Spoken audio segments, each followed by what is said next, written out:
વાતો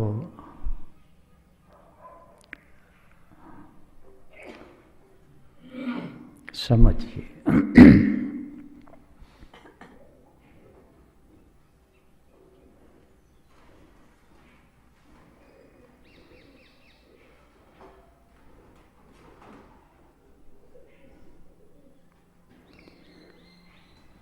જીવ માત્રને ભૂખ લાગે છે.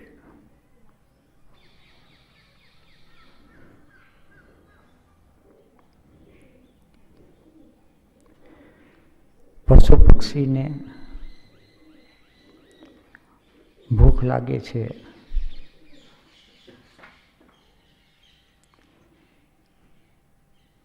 જેને આપણે અન્ન કહીએ, ખોરાક કહીએ.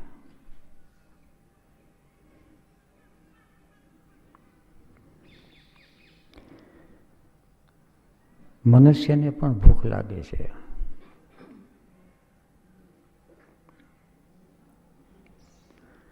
પણ મનુષ્યને 3 પ્રકારની ભૂખ લાગે છે.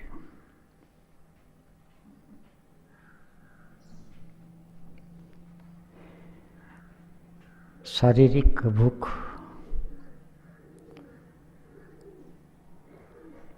એની અંદર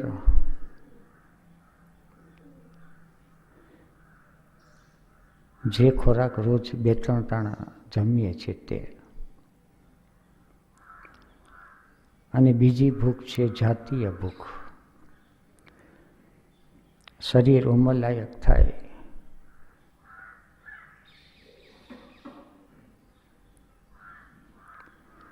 ત્યારે ઉઘડે અને શાંત થઈ જાય.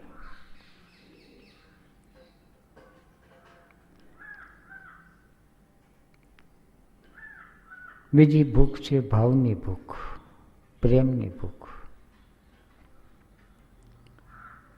અને ત્રીજી ભૂખ છે જ્ઞાનની ભૂખ.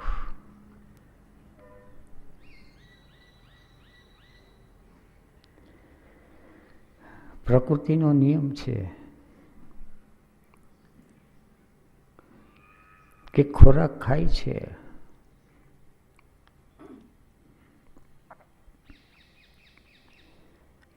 શરીરમાં જાય, શરીરમાં એ પચી જાય અને પછી એ અભિવ્યક્ત થાય શરીરના માધ્યમ દ્વારા.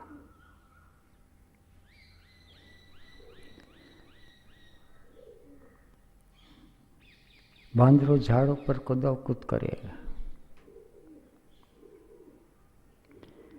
ખોરાકની શોધમાં અહીંથી ત્યાં જાય. એ બધી શક્તિ આવે છે ખોરાકમાંથી.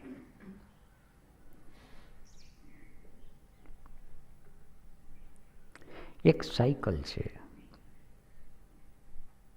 ચક્ર પ્રકૃતિનું. પંખી દાણો ચણે, ઉડવાની શક્તિ આવે,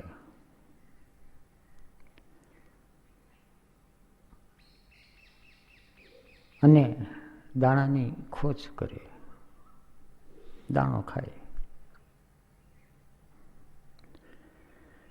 મનુષ્યની થોડી જટિલતા છે. શરીર એક સાધન આપ્યું, એ પ્રકૃતિનો અંશ છે.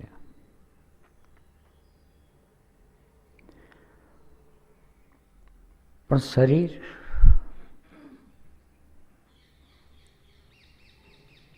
ના ભીતરમાં જે દેહી છે એ માત્ર પ્રકૃતિનો અંશ નથી. દેહ છે પ્રકૃતિનો અંશ છે. દેહના ભીતરમાં આપણે જેને હું કહીએ છીએ એ છે પ્રકૃતિ અને પુરુષનું મિલન સ્થાન.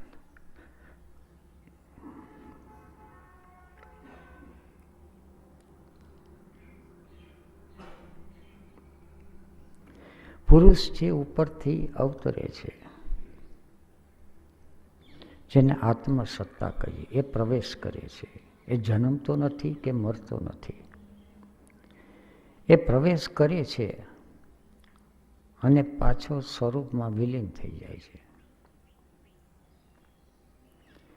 દેહ છે એને મૃત્યુ લોક કે, જન્મે છે, જીવે છે અને મૃત્યુને આધીન થઈ જાય.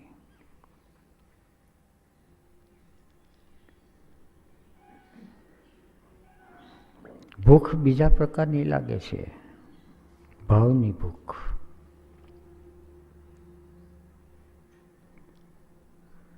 એને ભાવ મળે પણ છે,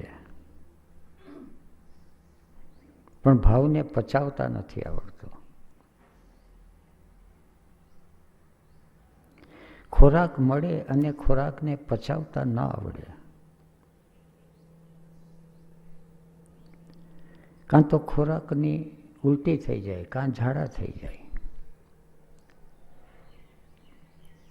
એક ખોરાક વ્યર્થ જાય. ભાવને ગ્રહણ કરવો, ભાવને પચાવવો અને ભાવને અભિવ્યક્ત કરવો,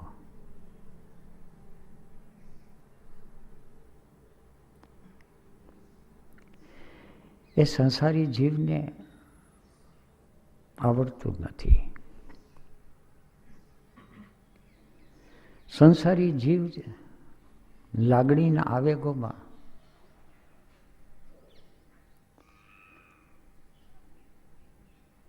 એ ફસાઈ જાય, તણાઈ જાય, ડૂબી જાય. અને ત્રીજું છે જ્ઞાનની ભૂખ. મનુષ્ય, main is a 3 brain being. મસ્તક છે, હૃદય છે અને ઇન્દ્રિયો છે, શરીર છે. જ્ઞાનની ભૂખ ચારે બાજુથી આહાર લે, ગ્રહણ કરે. ઉપનિષદમાંથી લે, કુરાનમાંથી લે, ગીતામાંથી લે, ઓશોમાંથી લે, કૃષ્ણમૂર્તિમાંથી લે, અને સૌને પોતપોતાના ઈષ્ટદેવો હોય, ઈષ્ટ ગ્રંથો હોય. ઈષ્ટ ગુરુઓ હોય.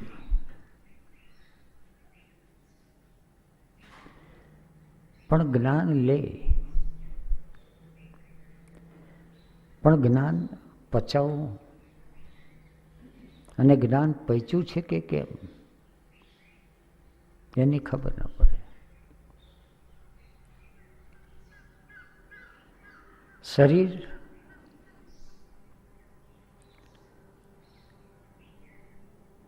એક સાધન પણ છે, માધ્યમ પણ છે.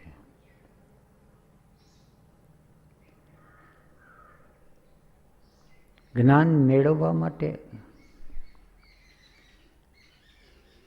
શરીર અને મગજ એ સાધન છે, અને જ્ઞાન પચી જાય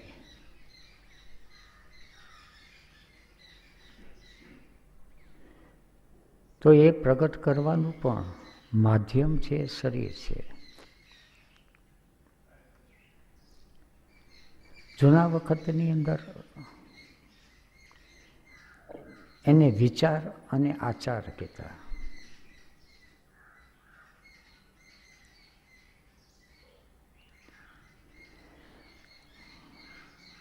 પશુ પક્ષીઓ જે કંઈ ખાય એના માધ્યમ દ્વારા, શરીરના માધ્યમ દ્વારા જે કંઈ અભિવ્યક્ત થાય એને ક્રિયા કહે.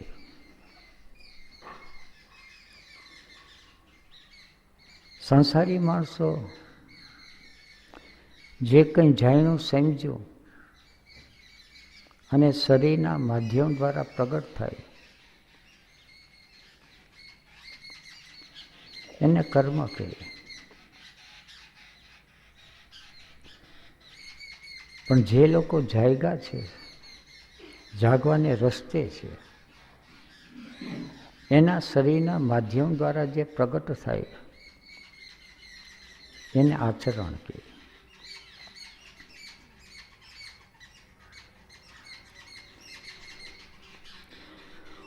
ઓશોનું જ્ઞાન તો ઘણું ગ્રહણ કર્યું,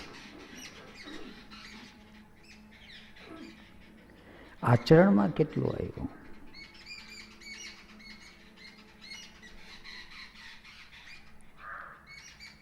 ગુરુ છે એનું કાર્ય નકશો બનાવી દેવાનું છે, સાચો નકશો બનાવી દે. પણ યાત્રા છે એ જીવે જાતે કરવાની છે.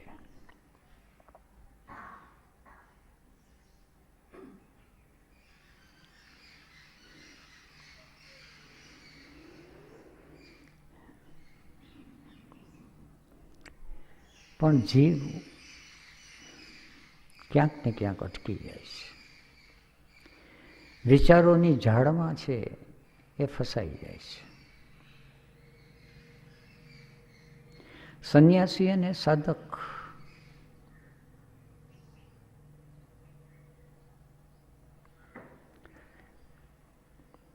રાઈટ ગાઈડન્સ મેળવી શકે.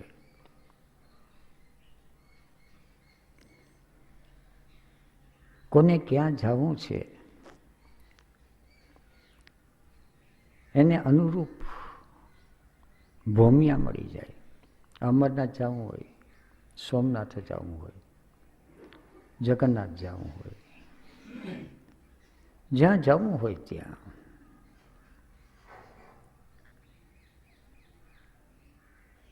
અને ક્યારેક ક્યારેક તો એવું બને છે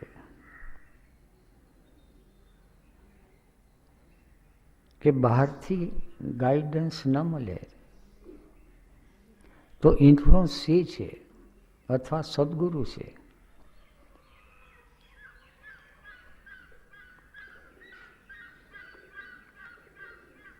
એ ભીતરમાંથી ગાઈડન્સ આપે છે.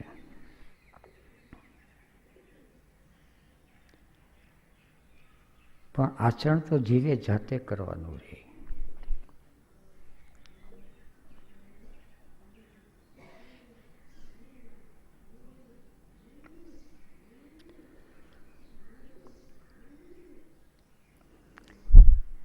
ઓગણીસો ને 74 પહેલા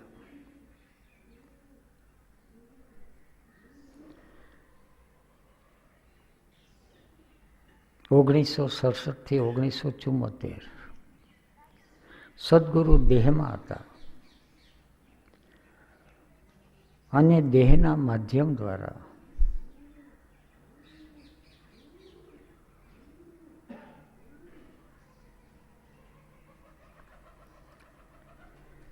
નિર્દેશન પણ કર્યું અને કઈ રીતે આચરણમાં ઉતારવું એનું આયોજન કર્યું. જે કંઈ જ્ઞાન છે એને આચરણમાં ઉતારવાની જે કંઈ પ્રક્રિયા છે, અવસર છે, એને શિબિર કહે.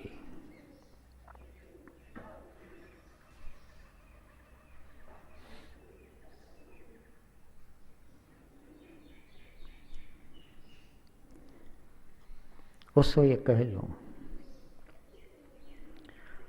I come here not to teach you, but to awaken you.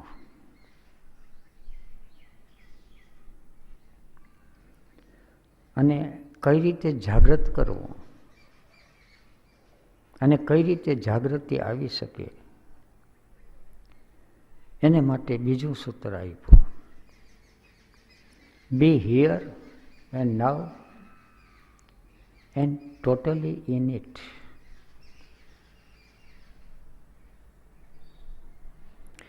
સૂત્ર તો અતિશય નાનું આપ્યું,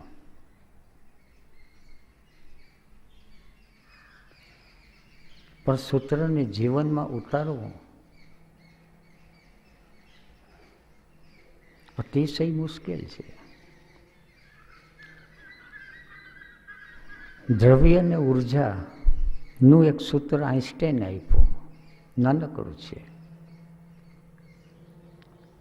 E=mc². નાનું છોકરું ગોખી જાય નિશાળમાં. પણ દ્રવ્યના કણમાંથી શક્તિનો વિસ્ફોટ કરવાનો તો વૈજ્ઞાનિકોને જ ખ્યાલ આવે.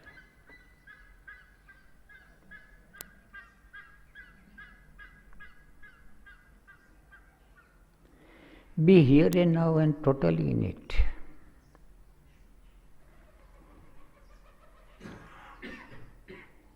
એની અંદર આખો સાધનાનો ક્રમ આપી દીધો.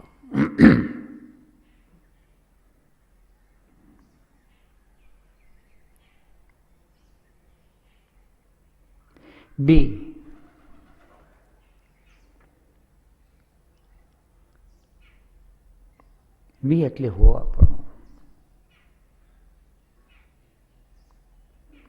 આપણું હોવાપણું જ નથી.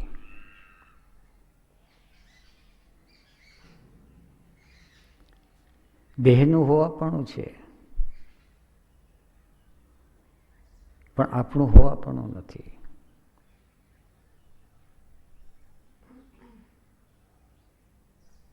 શરીર છે અને શરીરનો બોધ થાય. સામે ઝાડપાન છે અને ઝાડપાનનો બોધ થાય, ઇન્દ્રિયનો બોધ થાય. આંખ છે તો જુએ, કાન છે તો સાંભળે,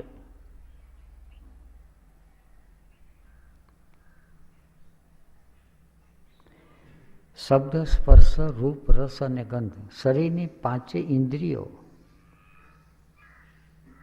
નો ખ્યાલ હોય તો આપણું હોવાપણું છે. નહીં તો આપણે છીએ એવો માત્ર ભ્રમ છે. એ માયા ભ્રમજાલ કહાવત.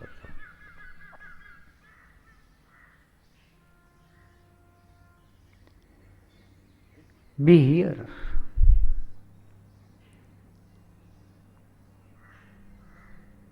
હિયર એટલે શરીર તો હિયર જ છે. તો હિયર કોને કહે છે? તો આપણું એટેન્શન, આપણી ચિત્તવૃત્તિ. આપણી ચિત્તવૃત્તિ ક્યારેય પણ હિયર નથી હોતી, અભી ઓર યહીં.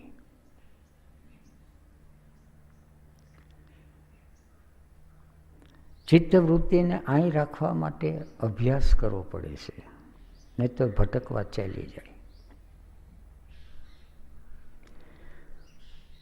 અને અભ્યાસ છે એ વાંચન દ્વારા નથી થતો, ગોખવાથી નથી થતો. એ અભ્યાસ કરવો પડે છે શરીરના માધ્યમ દ્વારા, એટેન્શનના માધ્યમ દ્વારા. Here and now. નાવ એટલે શરીર જે કાળને આધીન છે અને અંદરની ચેતના છે જે કાલાતીત છે. કાળને આધીન છે અને કાલાતીત છે.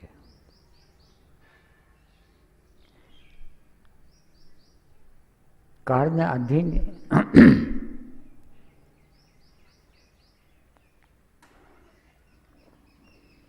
જેલ છે, કેદી છે અને જેલર છે. કેદી છે જેલને આધીન છે,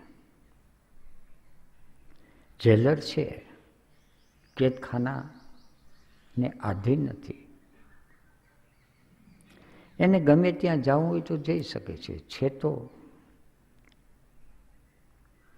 જેલની સાથે કનેક્શનમાં, પણ આધીન નથી. આપણો દેહી છે કાળને આધીન થઈ ગયો. કાળને આધીન થઈ ગયો, એનો અર્થ કે સ્મૃતિ અને કલ્પનામાં ફસાઈ ગયો. જે કંઈ બન્યું છે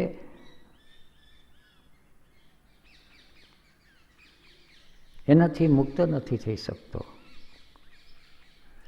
અને ભવિષ્યમાં જે કંઈ બનવાનું છે એની અંદર આશા, તૃષ્ણા, કામના, કલ્પના એ બધામાં બંધાઈ ગયો. અને જીવને પોતાને બંધનનું કારણ છે એ દેખાતું નથી. પછી જ્ઞાન એકઠું કરે. ઉપનિષદ કે તત્વમસી, thou art that. આપણે ગોતીએ જ ચિદાનંદ રૂપે શિવોહમ શિવોહમ.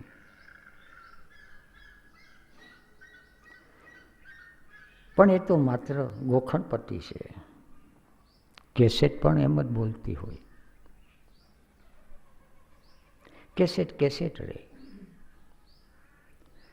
મનુષ્ય મનુષ્ય રે. પતંજલિ એને વિકલ્પ કે શબ્દ જ્ઞાન અનુપાતી, વસ્તુ શૂન્ય વિકલ્પ. વસ્તુ કાંઈ નહીં, પ્રતીતિ કાંઈ નહીં.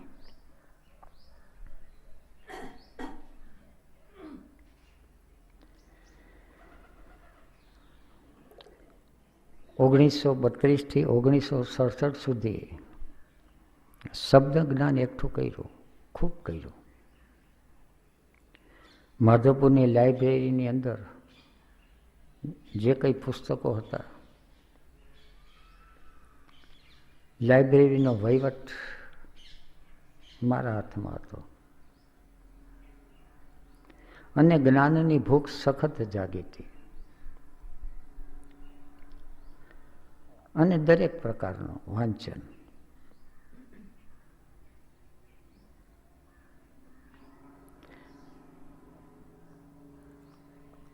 આચરણ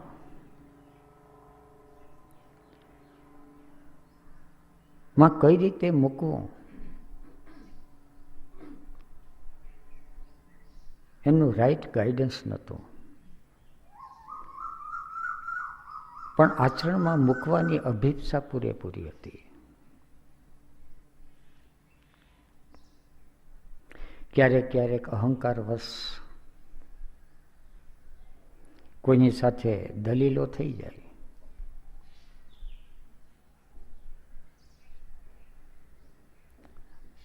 પણ દલીલો થયા પછી પાછળથી એની પીડા થાય. 67 પછી રાઈટ ગાઈડન્સ મળ્યું ઓશો પાસેથી.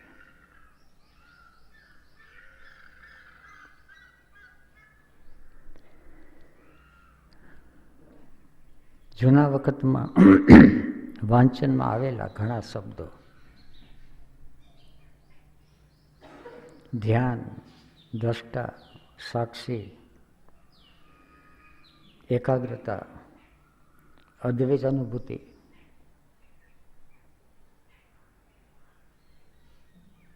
કેવળ જ્ઞાન, મુક્તિ, મોક્ષ,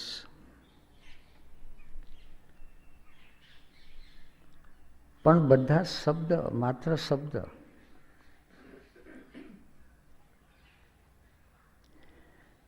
ખેડૂ છે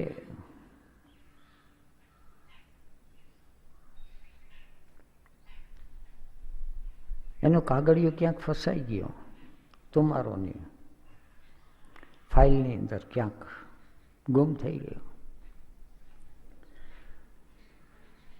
અને ગૂંચવાતો ગયો. કયા ખાતામાં છે, ક્યાં છે, એવી હાલત ભીતર થઈ ગઈ કે યાત્રા કઈ રીતે કરવી.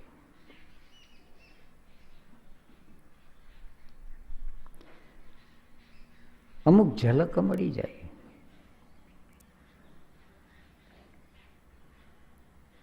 પ્યાસ છે એટલે એના તરફથી કંઈક ઝલક મળી જાય, પણ રસ્તો ખોવાઈ જાય.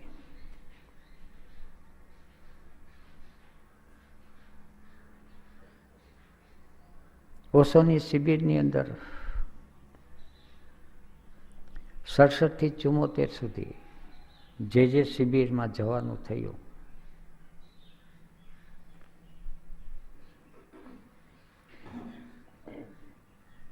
દરેક શિબિરમાં કંઈ ને કંઈ શક્તિ મળતી રહી.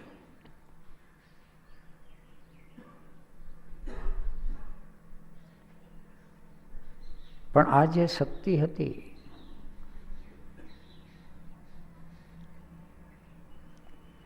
એ જ્ઞાનની શક્તિ જ્યારે પચે છે ત્યારે ધ્યાનની શક્તિ બની જાય.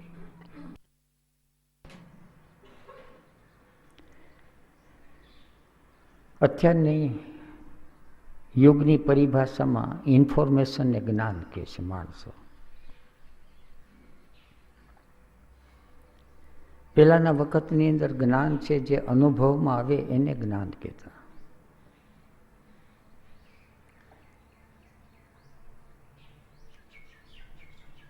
બધા ઊંચા શબ્દ એ રીતે ઘસાઈ ગયા વ્યવહારમાં આવીને.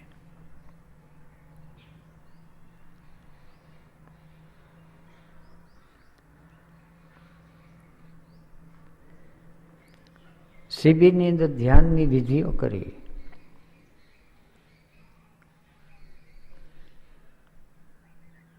શરીરના 5 સેન્ટરની અંદર શુદ્ધિકરણની પ્રક્રિયા શરૂ થઈ ગઈ.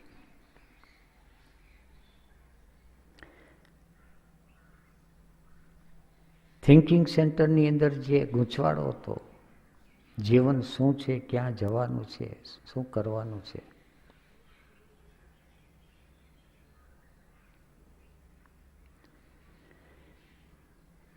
એની દિશા મળી ગઈ. જે કંઈ પ્રશ્ન અંદર જાગતા હતા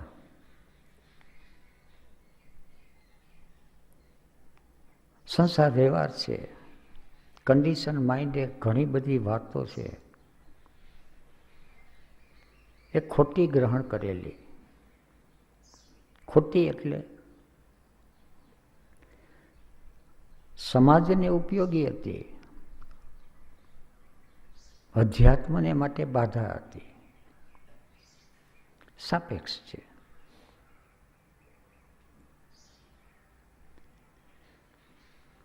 ઇમોશન સેન્ટરની અંદર, ભાવ પ્રદેશની અંદર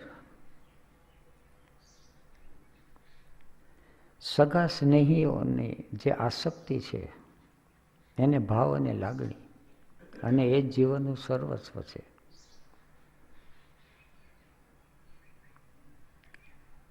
ત્યાં શુદ્ધિકરણની પ્રક્રિયા શરૂ થઈ.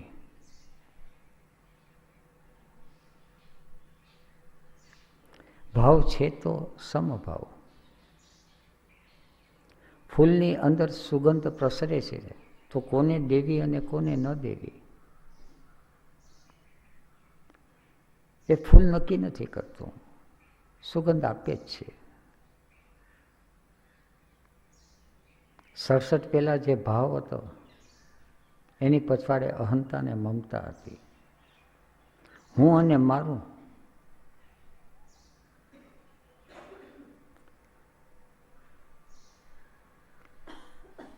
અને હું અને મારું જુદા જુદા સ્વરૂપે આવે. કુટુંબ કબીલાની અંદર હું અને મારું આવે, સોશિયલ અને ઇકોનોમિકલ બેઝ ઉપર.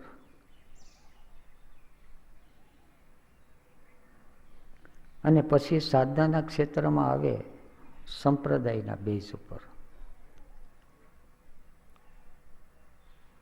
ઇન્ફ્લુઅન્સ બી વાળું, મારો ગુરુ અને મારા ગુરુ ભાઈઓ.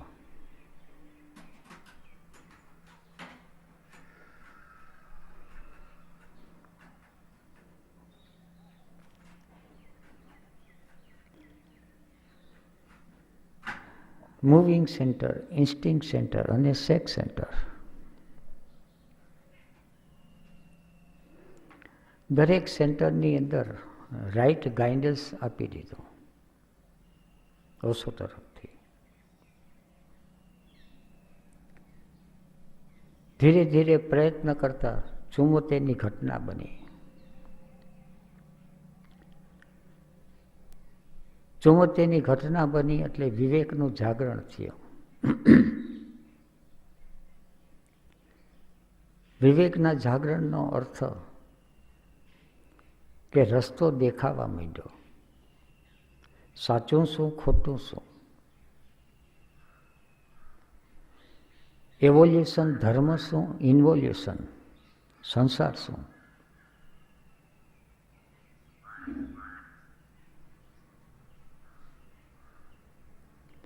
પણ દેખાવા માંડે એ પછી સફરિંગ શરૂઆત થાય.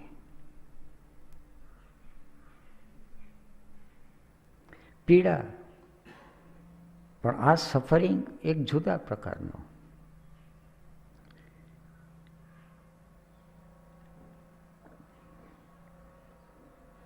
માણસને જ્યાં સુધી સંવેદના નથી ત્યાં સુધી વેદના પણ નથી.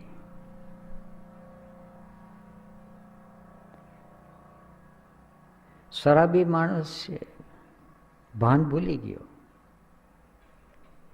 એ ક્યાં જાય છે, ભટકી જવાનો છે કે નહીં એની પણ એની ચિંતા નથી. પણ પછી ભાન આવે છે, અને ભાન આવે છે એની સાથે પીડાની શરૂઆત થાય. પણ આ પીડા છે એ નેસેસરી સફરિંગ.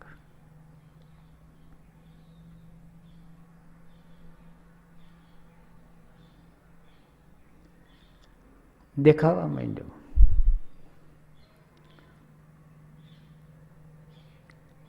વિવેક જે જાગૃતિ થઈ હતી,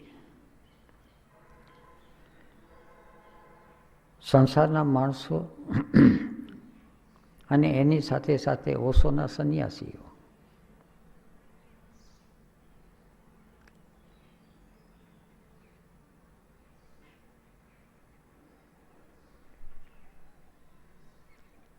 અને એની સાથે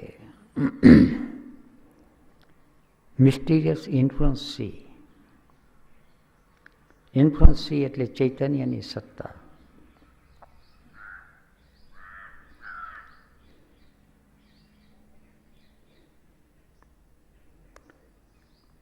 એ લોકોએ સ્વામી બ્રહ્મ વેદાંતમાંથી ભગવાન બ્રહ્મ વેદાંત લેબલ આપ્યું.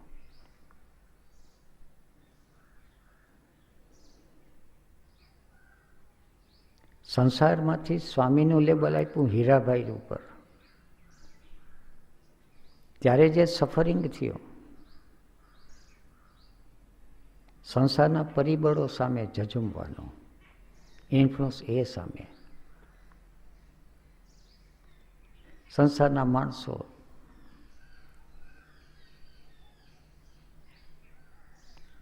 લાઈફ ફોર્સ અનેક રીતે હેરાન કરે.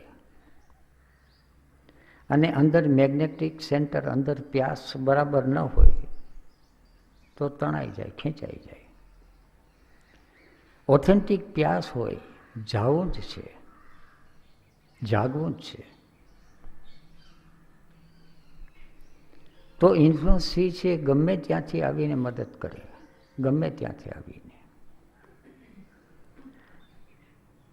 અને કોઈ પણ સ્વરૂપે આવે, કોઈના પણ માધ્યમ દ્વારા આવે. પણ સમસ્યા એ છે કે એ ઓળખવાની શક્તિ હજી આપણી અંદર નથી. કન્ડિશન માઇન્ડ છે, ઈગો છે. ઇન્ફ્લુઅન્સ એટલે ચૈતન્યની સત્તા નાના બાળકમાં પણ આવે,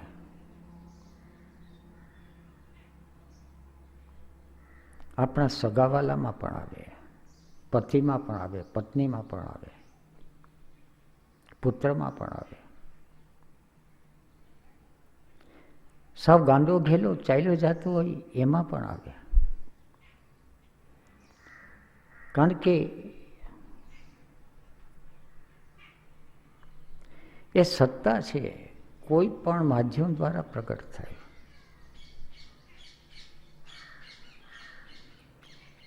અને જ્યારે વિવેક ઉઘડે છે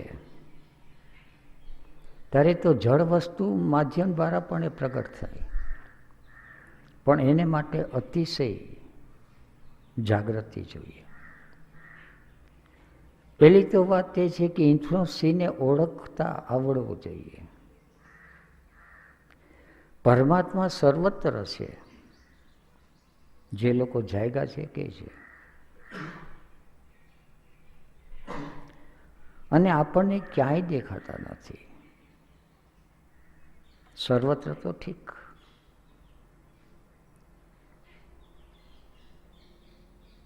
એને અવિદ્યા કહે. પરમાત્મા સર્વત્ર છે એ માત્ર માહિતી છે, પણ એની પ્રતીતિ થાય છે ઇન્સ્ટિંક્ટ અને મૂવિંગ સેક્સ સેન્ટર દ્વારા.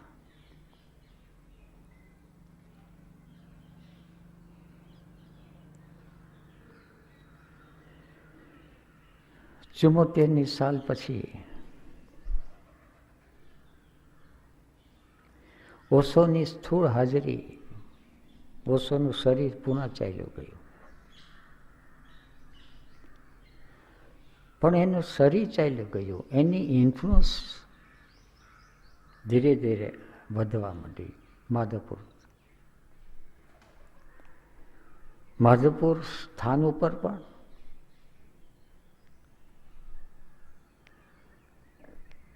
અને આ શરીરમાં પણ, અને આ શરીર સાથે જે જે જોડાયેલા છે સગા સંબંધીઓ, મિત્ર મંડળો, એ બધા ઉપર.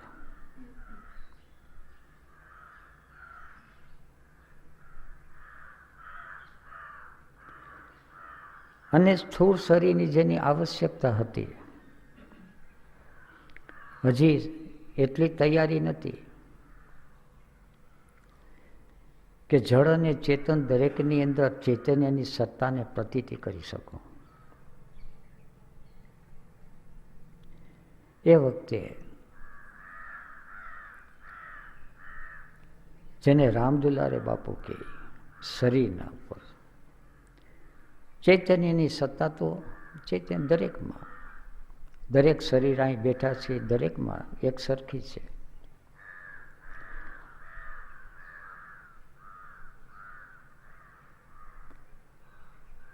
પણ જેને શરીરના માધ્યમ દ્વારા પ્રગટ નથી થતી,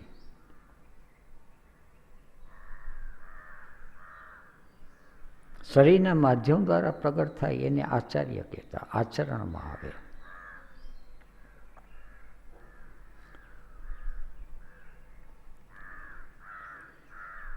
તો એની શરૂઆત રામદુલારે બાપુએ કરી.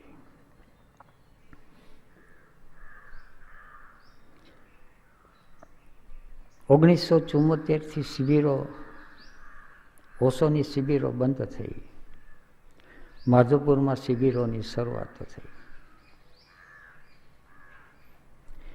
શિબિરની શરૂઆત થાય એટલે ભગવાન શ્રીની છબી લે, એ છબીની પૂજા કરે અને ભગવાન શ્રીની ચરણ પાદુકા, ઘણાને કદાચ ખ્યાલ હોય કે ન હોય,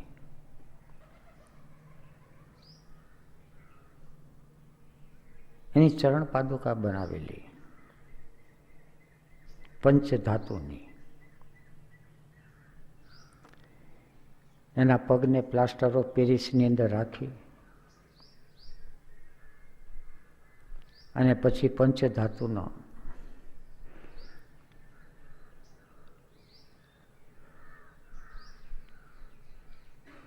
મિશ્રણ કરી અને બનાવ્યું. એની અંદર ઇન્ફ્લુઅન્સ સી, પ્રાણ પ્રતિષ્ઠા,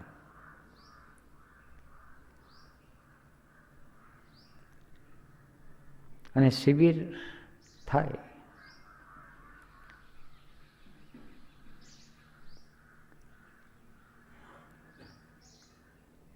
પૂજા કરે. ભગવાન શ્રીની છબીની પૂજા કરવાની હતી. પૂજાની અંદર જે સામાન્ય વ્યવહાર છે, ચાંદલો કરે. છબી ઉપર હતી, એને આરતી ઉતારવાની. રામદુલારી બાપુની હાજરી.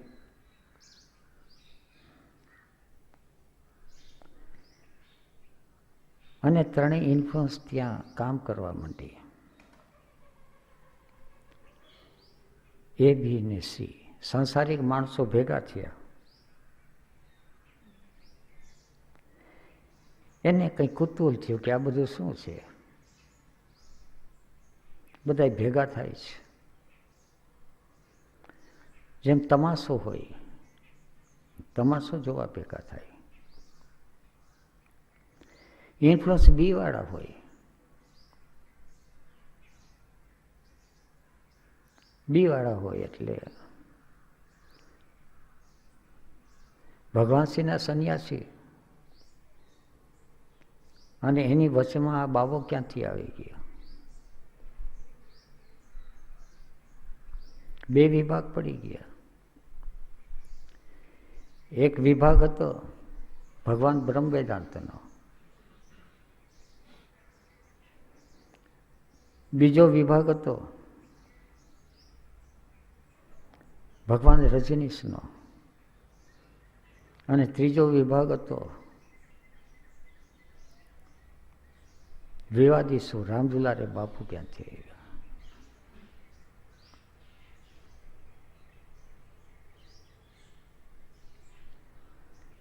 ઇન્ફ્લુઅન્સ એ સામે સંઘર્ષ કરવાનો, ઇન્ફ્લુઅન્સ બી સામે સંઘર્ષ કરવાનો, અને ઇન્ફ્લુઅન્સ સી ને આચરણમાં ઉતારવા માટેનો સંઘર્ષ કરવાનો. અને આ જે સંઘર્ષ થાય એ બહાર ન થાય, એ ભીતરમાં થાય.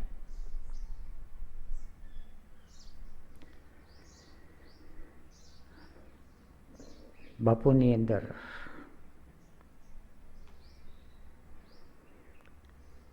વાતાવરણમાં જે નેગેટિવિટી પ્રસરતી હતી એનો ખ્યાલ આવી ગયો. બાપુએ કંકુની થાળી હાથમાંથી લીધી. ભગવાન શ્રીની છબી ઉપર હતી, પૂજા કરવાની હતી, એટલે ટેબલ ઉપર ચડી અને ચાંદલો કરવાનો હતો.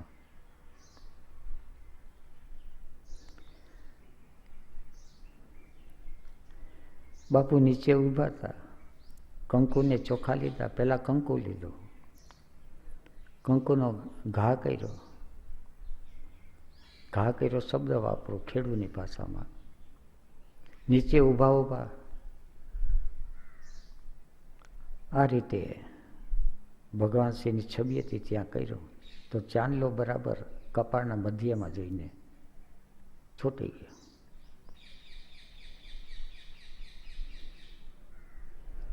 આરતી મારી સામે નજર ઠેરવી દીધી. બીજાને તો એમ લાગ્યું કે બાપુએ ચમત્કાર કર્યો હોય. ચમત્કાર તો ચમત્કાર, પણ ચાંદલો કરવાની પણ એની માસ્ટરી હતી. એની સાથે એક પ્રસંગ યાદ આવે છે. બાપુ બેઠા હતા,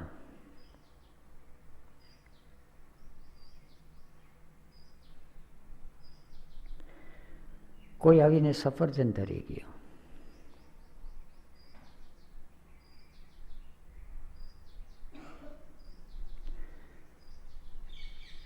મને કે શું કરશો? પ્રસાદ કરી લેશો? મેં કહું ભલે. 2-4 સફરજન હતા. મારી પત્ની એની મેળે કંઈ છાલ ઉતારતી. મને કે તમે છાલ ઉતારો. છાલ ઉતારતા આવડે, પણ શબ્દની છાલ ઉતારતા.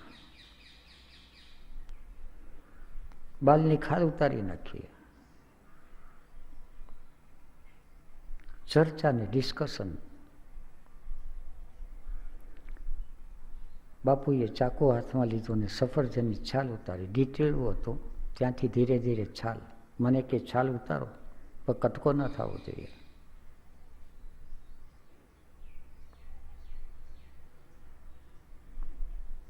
હિયર એન્ડ નાઉ.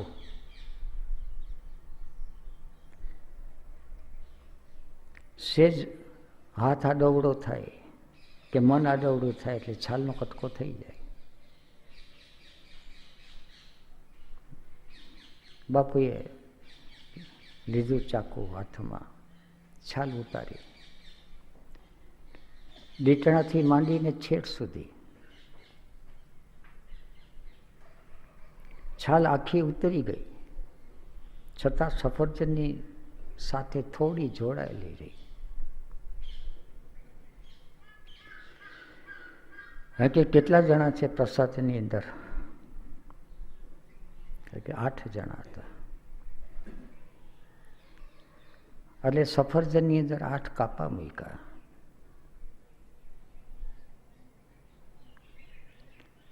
એવી રીતે કાપા મૂક્યા કે જોડાયેલા રહે, છૂટા ના પડી જાય. આપણે તો કાપા મૂકીએ તો કટકે કટકા કરી દઈએ. છાલના કટકા હોય, કાપાના કટકા હોય, એને ફ્રેગમેન્ટેશન કહે. આપણું ચિત્ત છે ફ્રેગમેન્ટેશન છે, કટકે કટકા છે, કનેક્શન નથી, જોડાયેલું નથી. અને ઠેક ઠેકાણે કટકા પડ્યા છે. ઇસ દિલ કે ટુકડે હજાર હુએ. મૂડી વિખરાયેલી પડી છે. બાપુએ બધા ભેગા કર્યા અને માથે છાલ એમને એમ રાખી દીધી. સફરજન આખું હોય, કાચની ડીશમાં રાખી દીધી.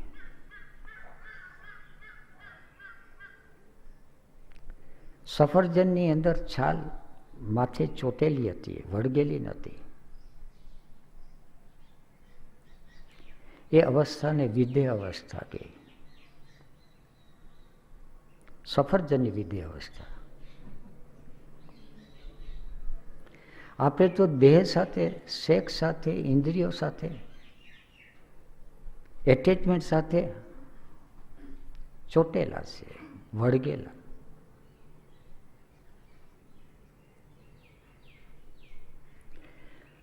પછી કે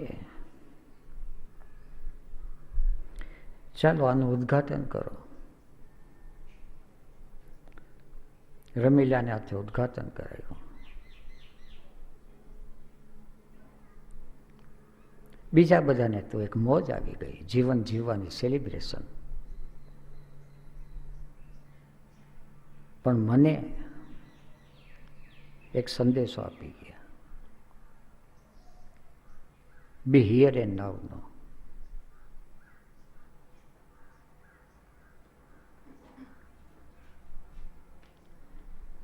Be here and now and totally in it.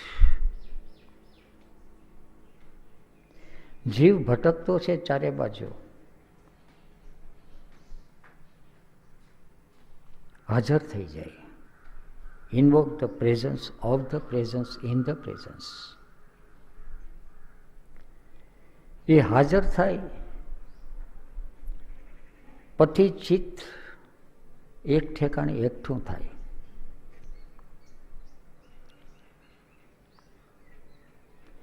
એને એકાગ્રતા થઈ, કોન્સન્ટ્રેશન કહે.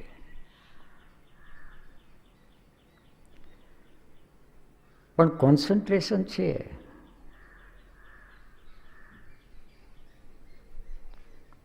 એ હિયર છે કે ધેર છે?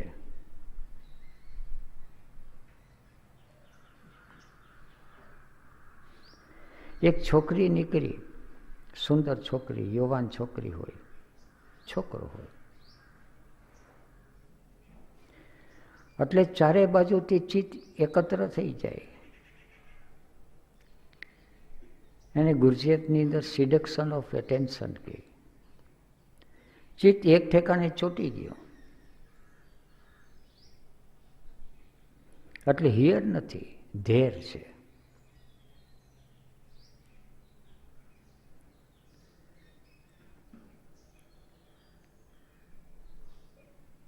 અને ત્યાં પણ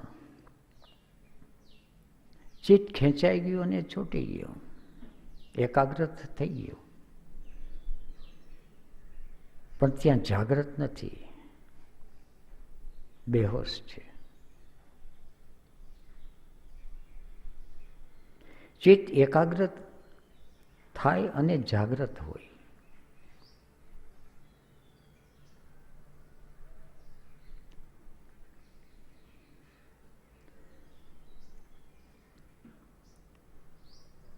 Pay attention, consciously paying. જે કામ કરતા હોય એ કામની અંદર સંપૂર્ણ ચિત્ત પરોવી દેવાનું. રોટલી વણતા હોય તો રોટલીની અંદર, શાક સુધારતા તો શાક સુધારવાનું. બાપુને રસોઈનો ખૂબ શોખ.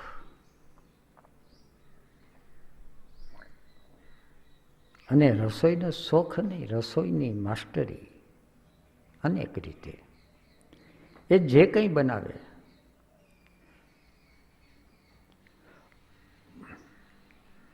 એની અંદર સ્વાદ તો આવે, ઇન્દ્રિયનો સ્વાદિષ્ટ લાગે. સ્વાદની સાથે એટલો ભાવ પણ આવે.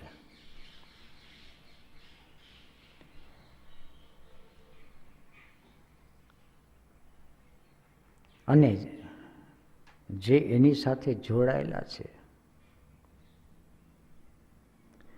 એને ચૈતન્યનો સ્પર્શ પણ થાય. એને આપણે પ્રસાદ કહીએ. પણ દરેક ઠેકાણે થાય છે. ABC તો ચાલ્યા જ કરતું હોય.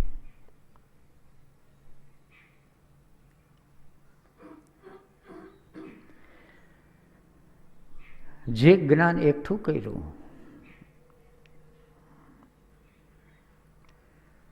એને ધીરે ધીરે ધીરે ધીરે સાથે બેસીને, સામે બેસીને આચરણમાં ઉતારવા માંડે. એકાગ્રતા અને એકાગ્રતામાંથી ધ્યાન તરફ કઈ રીતે જવું,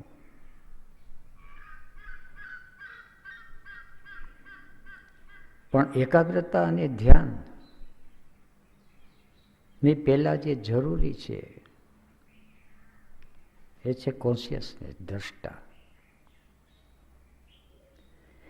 એક છોકરીમાં ધ્યાન ખેંચાઈ ગયું કે ધ્યાન પરોવ્યું, એનું ભાન હોતું નથી. સંસારી જીવ છે એ મંદિરમાં જાય, સેવા પૂજા કરે. શરીર મંદિરમાં ગયું, એનું ધ્યાન ક્યાં છે?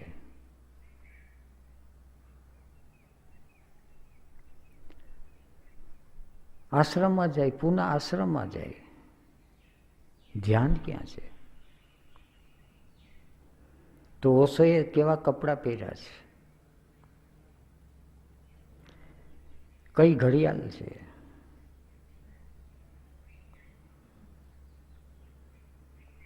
આસપાસ કેટલી છોકરીઓ છે, ક્યાં ક્યાંથી આવ્યા છે, ખાવાનો ચાર્જ શું છે આશ્રમની અંદર. તો આ બધું ધ્યાન છે એ પર તરફ ગયું.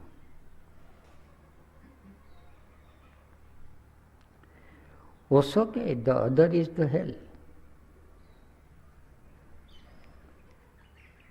પણ સંન્યાસી સાંભળે કેટલા?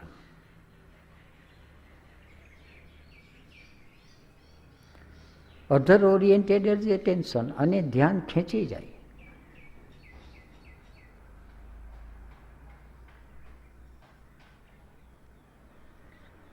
કામકાજ ચાલતા હોય,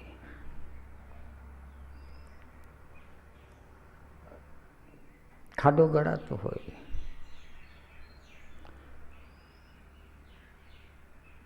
તો બીજાએ કેટલો ગાળ્યો, શું કર્યું એ તરફ ધ્યાન નહીં.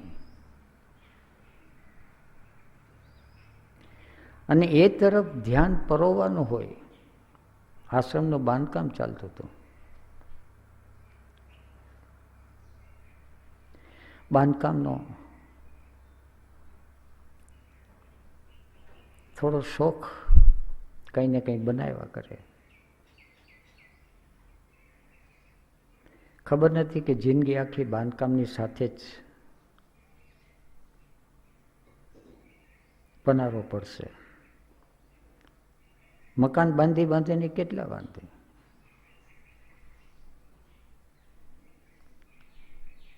પણ જીવનની અંદર આશ્રમની સાથે વ્યવહાર કરવાનો છે એ તો સપને કલ્પ્યું નહોતું. મોટો બંગલો બાંધવાની ગણતરી હતી, કોઈ ફાર્મ હાઉસ હોય. પણ ઇન્ફ્લુઅન્સની ઈચ્છા કંઈક જુદી હતી. પરમાત્માની ઈચ્છા, સંતોની ઈચ્છા જુદી હતી.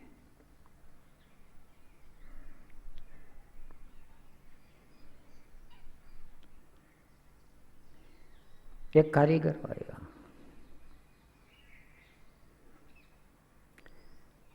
મને કંઈક આપણે બાંધવું છે આશ્રમ.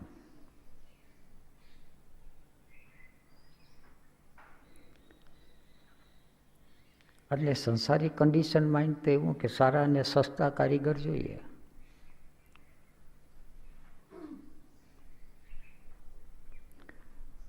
અને સસ્તા હોય તો કુશળ ન હોય, અને કુશળ હોય તો સસ્તા ન હોય. એટલે કારીગર ગોતવામાં સફરિંગ થયો. ઘરનું બાંધકામ હોય તો ગમે તેમ ચલાવી લઈએ. આશ્રમનું બાંધકામ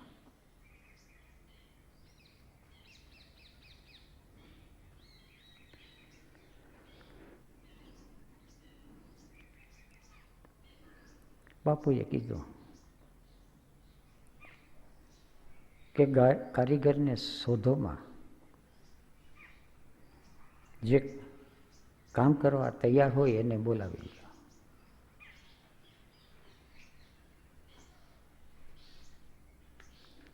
તો જેને કારીગરી શીખવી હતી એ આશ્રમ બાંધતા બાંધતા શીખી ગયા. થોડું ઘણું બાંધકામનો ખ્યાલ હતો. ઓરંભે કેને કહેવાય, સીધી લીટીમાં કેને કહેવાય. બાપુ આવીને જોઈ જાય. ડિઝાઇન અને પ્લાન, પણ ડિઝાઇન અને પ્લાન પહેલેથી નહીં.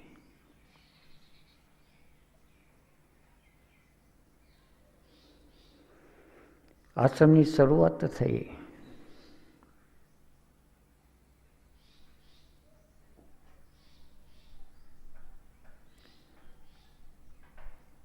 ત્યારે ઇન્ફ્લુઅન્સ એ જ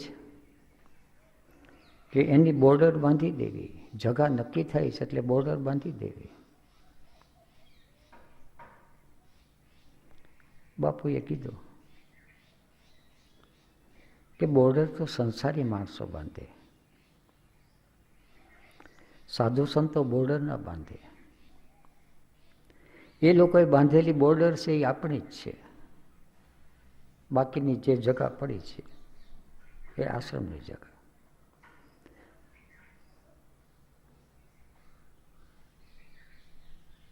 માલકિયત ભાવ કઈ રીતે છૂટતો જાય.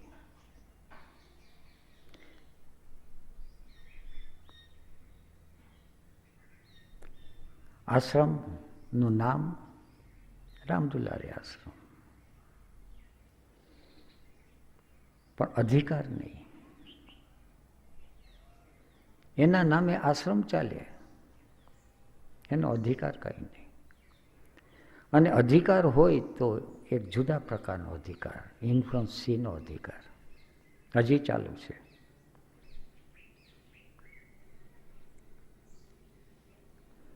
બાંધવાનો થાય.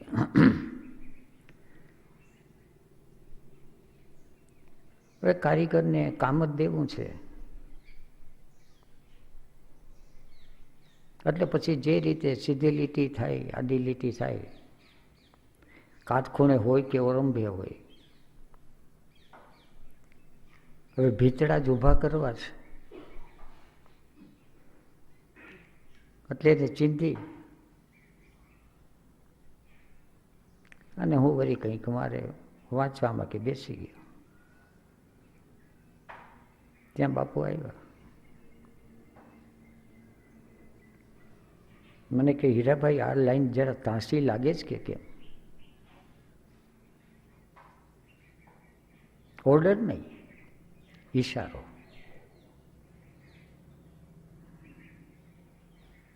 જસ્ટિફાઈ કરું. મેં કહું બાપુ કારીગર છે એવો છે અને હજી તો શીખે છે. મને કહે ઠીક છે એને કંઈક શીખવાડો. ઈશારો ખ્યાલ આવી ગયો. કામની અંદર બેદરકારી નહીં, ચાલ્યું જશે. કોઈની કમજોરી માફ છે, કોઈની બેદરકારી માફ નથી. જાગવા માગે છે તો જાગી નથી શકતો, એની કમજોરી છે.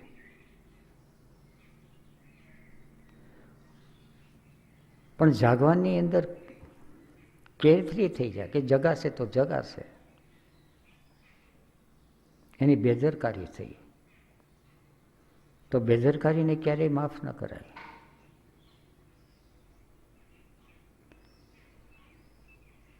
એવી રીતે જે કંઈ ભેગું કરેલું